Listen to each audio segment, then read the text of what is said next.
만약에요, 신자들을 무너뜨리기 위한 악마의 비밀 작전 계획서가 유출됐다고 상상해 보세요. 오늘 우리는 바로 그 도발적인 생각, 내가 만약 마귀라면 이라는 관점에서 신앙의 진짜 본질이 뭔지 한번 파헤쳐 보려고 합니다.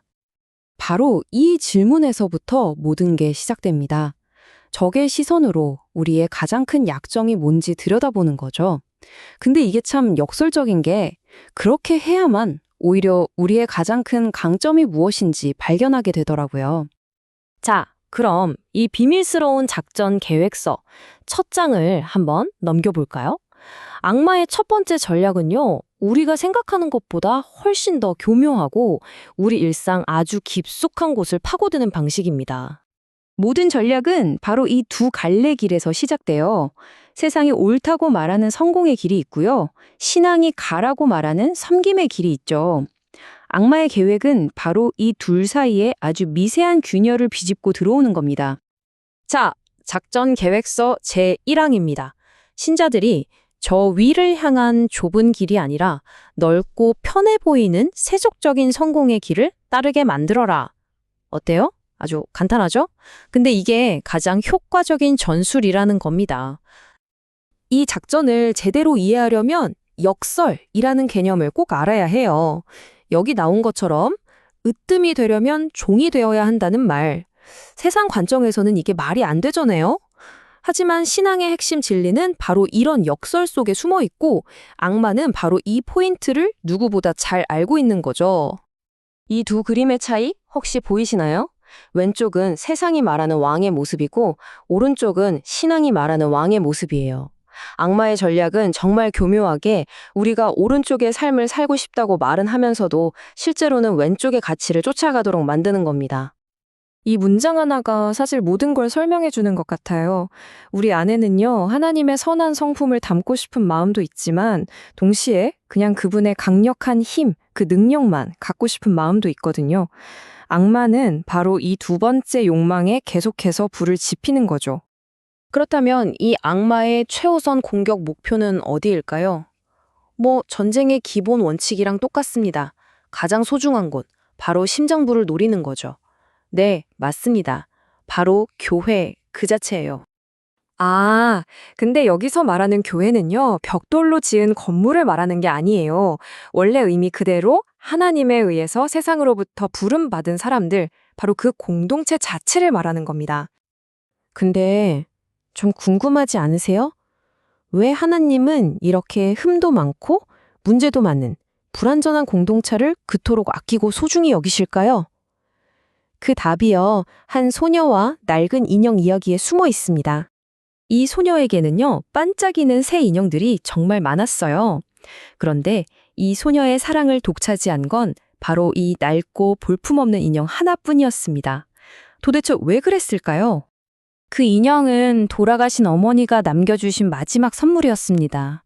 그러니까 인형의 낡고 해진 모습은 그냥 상처가 아니라 사랑과 기억의 흔적이었던 거죠. 하나님께서 흠 많은 교회를 보시는 마음이 바로 이 소녀의 마음과 같다고 합니다. 교회의 가치는 완벽함에 있는 게 아니라 그 안에 담긴 하나님의 사랑과 약속에 있다는 거죠. 자, 다음 전략은 한층 더 교활합니다. 신자들을 경기장에서 땀 흘리며 뛰는 선수가 아니라 팔짱 딱 끼고 비판만 하는 관중으로 만들어버리는 겁니다. 이 전술의 이름도 있어요. 바로 조직 냉소주의입니다. 공동체의 문제점만 계속 부각시켜서 어차피 해봤자 안 돼라는 무력감을 심어주는 거예요. 결국 모두가 적극적인 참여자가 아니라 그냥 비평가로 돌아서게 만드는 거죠. 이런 수동적인 태도는요, 모든 신자가 다 함께 참여해야 한다는 아주 중요한 핵심 개념을 약화시키는 방식으로 작동합니다. 아, 저건 내 일이 아니야. 전문가들이 알아서 하겠지? 라고 생각하게 만드는 거예요.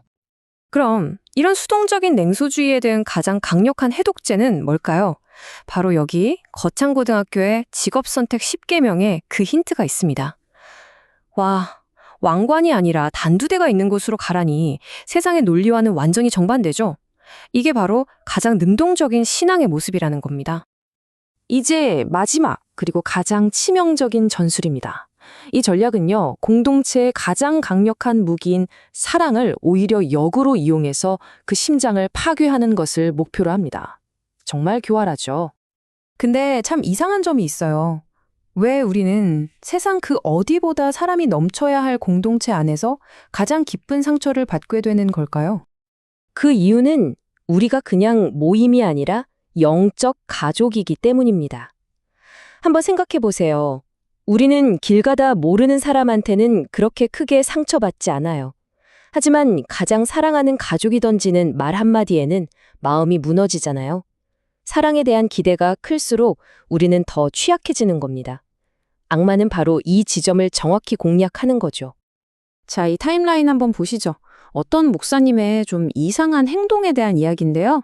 첫째 주도, 둘째 주도, 셋째 주도 계속해서 똑같은 제목으로 설교를 하는 겁니다. 도대체 무슨 일이 있었던 걸까요? 그리고 4주째 되던 날 목사님이 이렇게 말씀하셨다고 합니다. 여러분은 제 설교를 듣기만 할 뿐 삶으로 전혀 살아내지 않고 있기 때문입니다. 이제 제발 그만 듣고 사랑을 살아내십시오. 이건 그냥 설교가 아니라 행동을 촉구하는 절박한 외침이었던 거죠. 바로 이겁니다. 악마의 마지막 전술에 대한 유일한 해답. 상처받았음에도 불구하고, 아픔에도 불구하고, 그럼에도 불구하고 사랑하기로 선택하는 것. 사랑은 그냥 느껴지는 감정이 아니라 의지를 가지고 하는 행동이라는 거죠. 결국 악마의 모든 교묘한 전략은 우리의 선택이라는 지점을 겨냥하고 있습니다.